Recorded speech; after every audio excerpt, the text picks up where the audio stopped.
성덕 집사님, 요 신디 좀 꺼줘 보십시오. 아마 켜져 있는 것 같은 느낌이 돼요. 소리가. 인사 나눴죠? 예. 여러분, 믿음이라는 것은 무엇이냐 하면은, 믿음은 흔들리지 않는 마음이다. 자, 믿음은 뭐라고요? 흔들리지 않는 마음이다. 아닌 것 같은데. 드럼 소리입니까? 하여튼 소리가 좀 들리죠? 전기 소리가 조금 악기에서 어디에서 들리는 것 같습니다. 예, 죄송합니다. 제가 조금 이게 좀 민감합니다. 그죠? 예, 됐습니다. 뭐 그냥 그 방송실에서 알아서 할 겁니다. 죄송합니다. 요 단추가 잠겨지지 않습니다. 예. 이 잠겨지면 좋겠는데, 이게 참 그렇다고 해서 이 깨끗한 옷을 버릴 수도 없고, 용서하십시오. 이게 제가 이렇게 일부러 했는 것이 아니고, 이게 안 잠겨져 가지고 한 2kg만 빼면은 이렇게 잠겨질 것 같습니다. 기도 부탁드리겠습니다. 한 2-3kg만 빼면은 건강할 것 같은데, 이게 잘 안 빠져요. 참. 믿음이라는 것은 흔들리지 않는 것이다 라는 생각을 가지게 됩니다. 왜냐하면 세상에 여기에서 바람이 불고 저기에서 바람이 불면은 우리는 어떻게 해요? 때는 흔들리잖아요. 그러나 여러분, 파도 가운데 배가 쫙 갈 때 중요한 게 있잖아요. 제일 그 배 밑에 뭘 넣는다고 하더라고요. 무게 중심이 어디로 가라고? 예, 밑으로 가라고. 거기에 뭐 짐을 넣어서 이 배가 이렇게 안정적으로 이렇게 깔아앉게 하는 그 역할을 하는 뭐 짐을 있죠, 그죠? 그것처럼 마찬가지입니다. 우리의 삶에 있어서 우리 속에 하나님의 말씀을 잠잠히 채우면은 흔들리지 않습니다. 세상은 어차피 바람이 불어요, 그죠? 또 밀기도 해요. 부딪히기도 해요. 그러나 우리가 변함없이 우리가 꿋꿋이 갈 수 있는 방법은 단 하나밖에 없습니다. 우리 속에 무게 있어야 돼요. 그 무게가 뭐냐? 하나님의 말씀이라는 겁니다. 그럼 하나님의 말씀이 채워지지 않으면은 가볍습니다. 하나님 말씀이 채워지지 않으면 세상이 원하는 대로 이렇게 막 움직여요. 그래서 이 시간에도 우리가 하나님의 말씀을 채우는 시간이 되었으면 좋겠습니다. 그래서 세상에 어떤 환란이 오고 어떤 풍파가 일어나도, 그죠? 큰 배가 그냥 멋있게 가듯이 우리의 믿음의 길을 멋있게 갈 수 있는 우리가 될 수 있기를 주의 이름으로 축복합니다. 지난주 한번 복습해 볼까요? 지난주는 누구를 조심하라고 했습니까? 하게 일주일 전에 들었던 말씀을 어떻게 지난주에 먹었던 그죠? 반찬도 기억 못 하잖아요. 지난주에 잠언을 먹었습니다. 잠언을 먹었는데 어디에 먹었느냐면 앞에 말씀을 먹었는데 한마디로 말하면 친구를 조심해라 라고 했죠. 악한 친구가 있다라는 겁니다. 자, 예배 시간이 지금 보세요. 방해하는 저 두 친구가 있죠.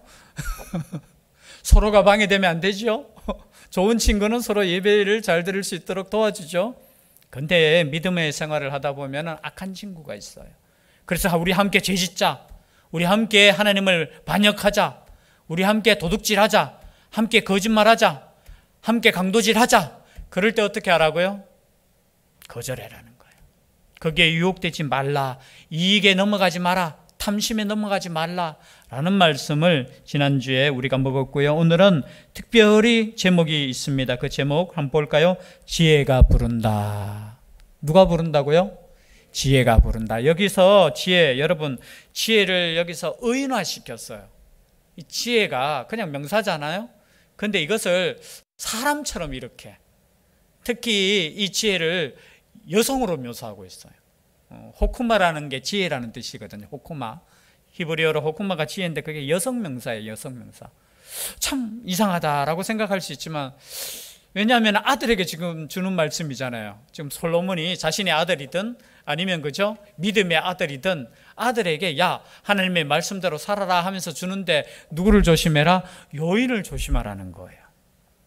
우리가 보통 이야기할 때 그죠? 아들한테 야, 좋은 여자 만나야 돼. 이것처럼 이렇게 하나님의 말씀으로 지금 하는 거예요. 그래서 이 지혜라는 것은 좋은 뜻으로 의미하면 좋은 여인을 우리가 친구로 삼는 거. 그런 의미로 이 지혜를 보면 일단 여성 명사다라는 것을 생각해 볼 때 의인화시켰습니다. 보실까요? 지혜가 길거리에서 부르며 광장에서 소리를 높이며. 여러분, 목사님이 광장에서 소리 높이고 길거리에서 부르며 이게 아니고 지혜가 지혜를 지금 의인화시켰죠. 이 지혜가 막 소리 지른다는 거예요. 소리 지른다는 거. 21절에 보니까 시끄러운 길목에서 소리를 지르며 성문 어귀와 성중에서 그 소리를 발하여 이르되. 지금 지혜가 지금 잠잠히 이야기하고 있습니까? 소리치고 있습니까? 말씀 보세요. 잠잠히 이야기하고 있습니까? 소리친다고 했습니까? 소리친다는 거예요. 보세요. 지혜가 길거리에서 부르며 광장에서 소리를 어떻게 해요? 높이며 시끄러운 길목에서 소리를 어떻게 해요? 지르며. 이 지르며 이게 표준어입니까? 소리를 지른다. 야, 소리 지르지 마 하는데 저는 사투리로 알았는데 소리를 높이지 말라는 거죠. 그런데 소리 지르며 성문 어귀와 성중에서 그 소리를 발하여 이르되. 그럼 지혜가 지금 소리를 치고 있어요. 외치고 있어요. 여러분, 외친다는 뜻은 뭐예요? 왜 외치고 있습니까? 말을 안 들으니까 외친다는 거예요. 여러분, 우리 부모가 그렇잖아요. 우리 자녀가 처음에는 잔잔한 소리로 이야기하잖아요. 야, 빨리 씻고 와. 빨리 손 씻어. 야, 밖에 갔다 왔으면 세수해야지. 샤워해야지. 처음에는 이렇게 이야기해요. 근데 가만히 있고, 그죠? TV 보고 앉아 있거나 이러면 어떻게 점점 목소리가 커지죠? 이게 뭐예요? 지금 소리를 안 들으니까 소리가 막 커진다는 거예요. 외친다는 거예요. 그만큼 뭐예요? 이 지혜를 듣지 않는다는 거예요. 사람들이 듣지 않으니까 어떻게 해요? 외치는 거예요. 제가 요즘 주의를 좀 많이 받습니다. 왜 목소리가 자꾸 커지냐고. 모르겠어요. 저도 이게 어르신들이 자꾸 귀가 어두워지시는 것 같아서 제가 커지는 건지, 하여튼 제가 흥분은 그렇게 안 하는데 목소리가 좀 잔잔했으면 좋겠는데 조금 이해해 주십시오. 때로는 막 마음에 그죠? 이게 이랬으면 좋겠다는 이 간절할 때 막 소리가 커질 수 있잖아요. 조금은 이해해 주십시오. 소리가 커진다는 그만큼 좀 내 말 좀 들으라는 거예요. 내 말 좀 들으라는 거. 그런데 어디에서요? 이 소리가 지혜가 길거리에서, 광장에서, 길목에서, 성문 어귀에서, 성중에서. 이 말씀은 무슨 뜻이에요? 지금 보세요. 장소가 길거리에서, 광장에서, 시끄러운 길목에서, 성문 어귀와 성중에서. 집안 빼고 다 있네요. 성전 빼고 다 있네. 무슨 뜻이죠? 이 지혜는 세상에서 외쳐져야 된다는 겁니다. 다른 의미도 있겠지만 지금 세상에서 지금 이 지혜가 외쳐진다. 여러분, 마찬가지로 복음은 세상에서 외쳐져야 되는 겁니다. 여러분, 말씀은 교회 안에서만 이렇게 전해지는 것이 아니고, 복음은 교회 안에서 전해지는 것이 아니고 길거리에서, 시장에서, 성중에서, 가게에서, 회사에서, 학교에서, 또 어디 있습니까? 청경아? 오락실에서. 아이고, 오락실에서는 아니구나. 어디에서요? 산에서, 바다에서, 강에서. 여러분, 어디에서, 계곡도. 어디에서든지 이 말씀이 전해져야 되는 것입니다. 지혜를 말씀으로 우리가 바꿀 수 있잖아요. 목사님께서는 오늘 출타하셨습니다. 궁금하신 분들도 또 저한테 끝나고 물으실 건데 잠시 출타하셨으니까 걱정하지 마시고. 뭐요? 이 지혜를 옛날에 우리 목사님은 예수님으로 한번 바꿔봐라고. 이 예수님이 막 외쳐지는 거예요.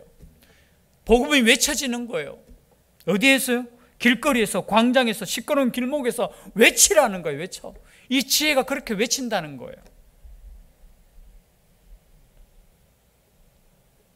그런데 어떻게 된다고? 22절에 보십시오. 한번 읽어볼까요? 시작. 너희 어리석은 자들은 어리석음을 좋아하며 거만한 자들은 거만을 기뻐하며 미련한 자들은 지식을 미워하니 어느 때까지 하겠느냐? 지금 외치는 소리가 이 내용이에요. 뭐냐면 어리석음을 왜 좋아하고 거만을 왜 기뻐하고 왜 지식을 미워하느냐? 언제까지 그럴래? 우리로 표현하면 언제까지 지혜를 사랑하지 않고 언제까지 예수님 사랑하지 않고, 언제까지 지혜롭지 못하고, 그렇게 어리석게 거만하게 하나님을 그저 미워하고, 하나님을 배척하고, 말씀을 싫어하고, 말씀을 먹으려고 하지 않느냐라는 거예요. 언제까지? 외치는 소리가 그거예요. 어느 때까지 너희들 그럴래? 그러면서 23절 말씀, 나의 책망을 듣고 돌이키라. 보라, 내가 나의 영을 너희에게 부어주며 내 말을 너희에게 보이리라. 여러분, 나의 책망을 듣고 돌이키라는 거예요. 여러분, 이렇게 외치는 이유는 뭐냐면 돌이키라는 거. 우리로 표현하면 턴하라는 거야. 그렇죠? 회개하라는 거예요. 회개하라는 거. 내가 나의 영을 너희에게, 여기서 내가 나의 영이라는 것은 지혜의 영을 의미합니다. 지혜의 영. 나의 영이라고 했을 때 이거는 뭐죠? 이거 호흡이라는 뜻이에요. 하나님께서 우리에게 하나님의 호흡을 이렇게 불어넣어 주셨듯이, 그렇죠? 지혜의 영을 너희에게 부어주며 내 말을 너희에게 보이리라. 그런데 어떻게 됐냐고요? 내가 불렀으나 너희가 듣기 싫어하였고 내가 손을 폈으나 돌아보는 자가 없었다라는 거예요. 여러분, 책망을 듣고 돌이키는 사람이 지혜로운 사람입니다. 책망을 듣고. 여러분, 지혜의 소리는 죄송한데 달콤한 소리가 아니에요. 여러분, 문제 있는 말은 항상 달콤해요. 여러분, 유혹은 달콤하지 그저 막 이런 거 아니에요. 여러분, 나를 칭찬하는 소리 참 듣기 좋죠. 여러분, 그것 때문에 교만할 수 있어요. 아니에요. 때로는 나를 책망하고 나를 씁쓸하게 하고 나를 고민하게 하는 그 말이 나를 어떻게 해요? 살리는 말이라는 거예요. 이것을 잘 들을 수 있는 사람이 제가 볼 때는 진짜 지혜로운 사람. 우리가 젊은이들도 있고 우리 아이들도 있지만, 그죠? 책망을 잘 듣는 아이들이 나중에 잘 될 수 있어요. 물론 자기 주관이 있는 아이들도 있어. 우리 부모가 때로는 아무리 옳다 해도 우리 부모님이 때로는 감정적으로 대할 때 있잖아요. 근데 아이도 감정적으로 대할 때 있어요. 여러분, 우리만 그런 거 아니잖아요. 어떤 목사님이 그런 말씀을 하시더라고요. 우리 부모가 얼마나 큰 죄인인 줄 아느냐고. 물론 그 의미가 무슨 뜻이냐면은, 우리 아이들이 막 회개하락하고 막 집회 같은 데 가면 우리 학생들, 그죠? 회개하락하고 막 너 죄 깨끗하게 하나님께 나아가야 된다 하고 하면은 제일 회개를 제일 많이 하는 게 뭐냐면 부모님을 미워한 죄. 통곡하면서 회개한대요. 가만히 들어보면 저것들이 그죠? 무슨 그죠? 우리가 미워하면 미워하지. 그런데 아이들은 그렇게 상처를 받고 산대. 그러면서 뭐냐면 부모님을 미워하고 막. 그런데 보십시오. 부모님이나 어른이나 그저 누군가가 여러분 회사에 혹시나 가서 아니면 학교에 가서 누가 나를 책망할 때, 특히 윗 어른이 책망할 때, 다시 한번 생각해 보겠습니다. 그리고 그것을 바꿀 수 있다면 그 사람은 제가 볼 때는 인격적으로 굉장히 저는 가장 은뜸인 인격이라고 봐요. 그런 인격 가지기 쉽지 않아요. 안 그렇습니까? 누가 한 소리 딱 하면은 참 마음이 상하는 게 우리의 마음이야. 그런데 누군가가 한마디 딱 던졌을 때 그것이 나의 행동을 돌이키고 나의 삶을 돌이킬 수 있다면은 여러분, 그 사람이 지혜 있는 사람이죠. 지혜 있는 사람이죠. 물론 조금 전에 제가 고집 있는 이야기도 했습니다. 그죠? 고집 있다는 건 뭐예요? 주관이 뚜렷하다는 거야. 자기 생각이 뚜렷하니까, 그죠? 예를 들어서 엄마 아빠가 막 이야기해도 엄마 아빠는 그렇게 화내면서 나를 뭐라고 하는데 나는 왜 화를 못 내 하면서 머리가 굉장히 빨리 돌아가는 친구들도 있긴 있어요. 그러나 진짜 지혜로운 사람은 어떻게 해요? 잘못했습니다. 돌이키는 거예요. 돌이키는 거. 그런데 돌이키지 않아요. 25절을 다 같이 한번 읽어볼까요? 도리어 나의 교훈을 뭐 한다고요? 멸시하며 나의 책망을 받지 아니하였다. 여러분, 뭐 때문일까요? 딴 거 아닙니다. 고집 때문이에요. 고집. 참 인간처럼 이 고집스러운 거 없어요. 고집. 그래서 우리 하나님께서 참 일주일에 한 번만 예배 드려도 되고 일주일에 한 번만 말씀 들어도 되는데 새벽마다 말씀을 들어야 되고 수요일마다 말씀을 들어야 되고 금요일마다 말씀을 들어야 되는 이유가 뭐냐? 이 고집이야, 고집. 고집이 많기 때문에. 고집이 있으니까 어떻게 해요? 불러도 싫어하고 손을 펴는 건 뭐예요? 사랑의 표현이죠. 손을 펴도 돌아보지 않는다라는 거예요. 이게 어리석은 사람이라는 거예요. 어리석은 사람. 아들아, 너는 이렇게 하지 마라. 나의 말을 잘 들으라는 거예요. 잘 들어라. 근데 왜 그렇게 하느냐면, 왜 소리치고 왜 하냐면 그 결말을 알기 때문이에요. 그 결말. 26절 말씀부터 한번 볼까요? 너희가 재앙을 만날 때에 내가 웃을 것이며 너희에게 두려움이 임할 때에 내가 비웃으리라. 여러분, 재앙이 온다는 겁니다. 우리에게는 환난이 온다는 거예요. 여러분, 지혜롭지 못할 때 하나님께서 주시는 때로는 징계도 있다라는 거예요. 너희의 두려움이 광풍같이 임하겠고 너희의 재앙이 폭풍같이 이르겠고 너희에게 근심과 슬픔이 임하리니. 여러분, 인생은 다 그렇잖아요. 슬픔이 있고, 그죠? 뭐가 있어요? 근심이 있잖아요. 그것도 폭풍같이 막 몰아칠 때 여러분, 우리는 어떻게 해야 됩니까? 하나님께 부르짖잖아요. 근데 보십시오, 28절 말씀. 그때에, 같이 한번 읽어볼까요? 시작. 그때에 너희가 나를 부르리라. 그래도 내가 대답하지 아니하겠고 부지런히 나를 찾으리라. 그래도 나를 만나지 못하리니. 여러분, 부르짖어도, 그리고 부지런히 나를 찾아도 대답받지 못한 그 시간이 있다라는 거예요. 환난이 오고 근심이 오고 슬픔이 있고 난 뒤에 부르짖어도 때로는 여러분, 그래서 우리가 말씀을 듣고 돌이키는 그 시간이 있다라는 거예요. 여러분, 지금 하나님께서 인내하는데 영원히 인내하시는 하나님입니다.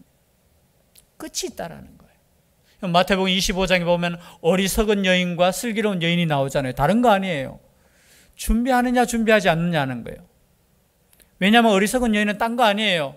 언제 올지는 모르지만 신랑이 분명하게 올 거잖아요. 그런데 어리석은 여인은 뭐예요? 준비하지 않아. 오고 난 뒤에는 늦었어요. 아무리 두들겨도 소용없어요. 여러분, 그 장면에서 참 신랑이 매정하다, 그럴 수 있잖아요. 왜? 늦게 온 건 누군데? 자기가 생각보다 예상보다 늦게 왔는 것 같은데 나중에 기름 떨어졌다고 기름 구워가지고 왔는데 우리 같으면 인지상정으로 그냥 문 좀 열어주면 되잖아요. 여러분, 거기에서 우리에게 주시는 하나님의 교훈은 뭡니까? 끝이 있다라는 거예요. 문 닫히면 끝이라는 거예요. 여러분, 회개의 기회가 있다라는 거예요. 말씀을 들을 기회가 있다라는 거예요. 계속해서 우리에게, 여러분, 우리 어르신들 보면 가끔 이렇게 표현할 때 이렇게 이야기하잖아요. 참 요즘 슬프다라고 하면서 왜 슬프냐 하니까 어떤 어르신이 그렇게 이야기해요. 과거에는 그래도 나를 책망하고 나를 혼내고 나에게 뭔가를 조언해 준 아버지가 계셨는데 이제는 나이가 들고 나니까 아무도 나에게 말해주는 사람이 없다라는 거. 여러분, 그것도 시간이죠.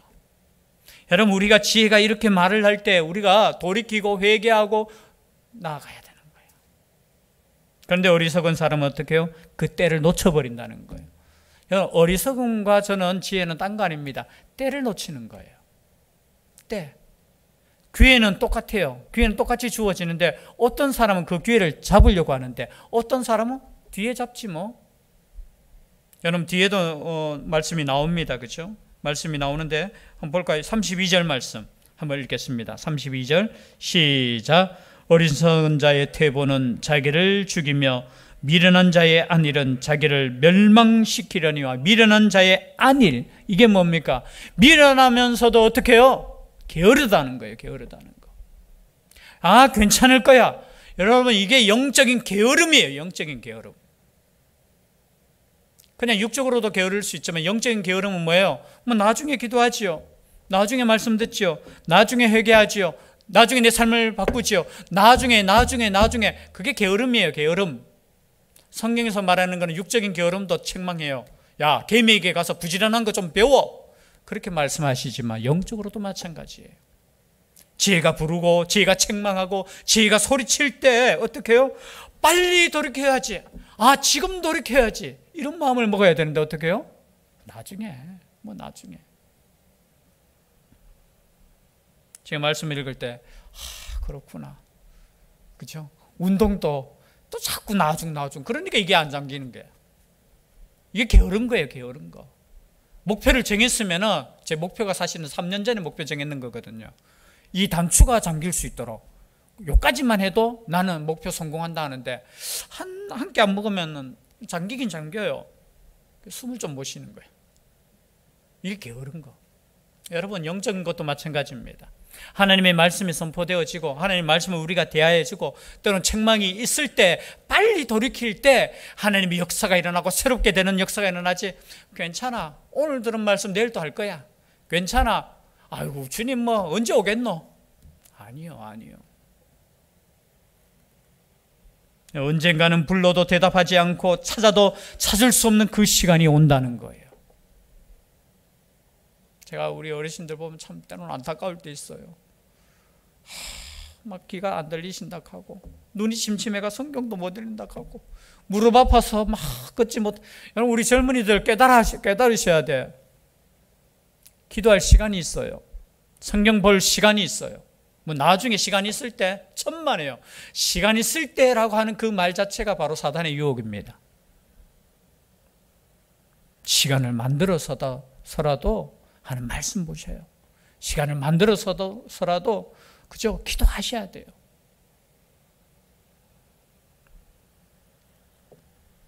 여기 나온 사람들에게 하는 말은 아닙니다. 죄송합니다. 꼭 잔소리 같아서 제가 하면서도 마음이 참 이렇게 부담이 됩니다. 그러나 여러분, 우리가 이런 말씀을 들을 수 있다는 것도 저는 은혜라고 봐요. 제가 전하면서도 내 스스로에게 게으르면 안 돼. 29절 30절 말씀입니다. 대저 너희가 지식을 미워하며 여호와 경외하기를 즐거워하지 아니하며 나의 교훈을 받지 아니하고 나의 모든 책망을 업신여겼음이니라. 뭐예요? 불러도 대답하지 않는 이유. 네가 소리쳐도, 네가 찾아도, 네가 문제 있을 때 나를 찾지, 나 대답하지 않을 거야. 그 이유가 뭐? 지식을 미워했지 않냐, 여호와를 경외하지 않지 않냐. 문제 있으니까 찾는데, 문제 있으니까 부르는데 너 여호와를 경외하느냐, 안 하지 않느냐, 나의 교훈을 받지 아니했지 않느냐, 내 책망을 업신여겼지 않느냐. 여러분, 이런 후회하지 마시길 바랍니다. 이런 후회. 그러나 하나님께서 말씀하실 때, 지혜가 부를 때 그 지혜의 말씀을 듣고 돌이킨 사람은 33절 결론적으로 함께 읽겠습니다. 시작. 오직 내 말을 듣는 자는 평안히 살며 재앙에 두려움이 없이 안전하리라. 아멘. 여러분, 오직 내 말을 듣는 자, 지혜의 말을 듣는 자, 하나님의 말씀을 듣는 자, 여호와를 경외하는 자는 평안히 살 것이라는 거예요. 이것을 믿으십니까? 믿으시길 바라요. 물론 우리가 복음 전하다가 우리가 말씀대로 살려고 하다가 고난당할 때 있지만, 여러분, 그것뿐만이 아니고 일부러 고난당할 거 없어요. 하나님께서 주시는 평화를 누리십시오. 재앙에 두려움 없이 살 수 있고 안전하게 살 수 있는 방법은 지혜가 부를 때, 말씀이 부를 때, 하나님이 말씀하실 때, 아멘, 우리가 하나님대로 가겠습니다. 우리가 하나님의 말씀대로 살겠습니다. 돌이킬 수 있는 지혜로운 우리가 될 수 있기를 주의 이름으로 축복합니다. 기도드리겠습니다. 사랑의 하나님, 감사드립니다. 하나님은 언제나 우리에게 말씀하여 주시고 큰 소리로 외칠 때 있지만 때로는 우리가 귀를 막고 주님이 내민 손을 거절할 때가 있었습니다. 주님 용서하여 주시고 하나님의 말씀에 민감하게 하여 주시고 영적으로 깨어 있을 수 있는 살아있는 하나님의 종들 되게 하여 주시옵소서. 여러 가지 세상의 어려움과 때로는 고난 가운데 있을지라도 하나님의 말씀을 믿고 하나님께 담대히 나아갈 수 있는 저희들 되게 하여 주시옵소서. 주의 성령으로 함께하여 주시기를 간절히 원하옵고 예수님 이름으로 기도 올리옵나이다. 아멘.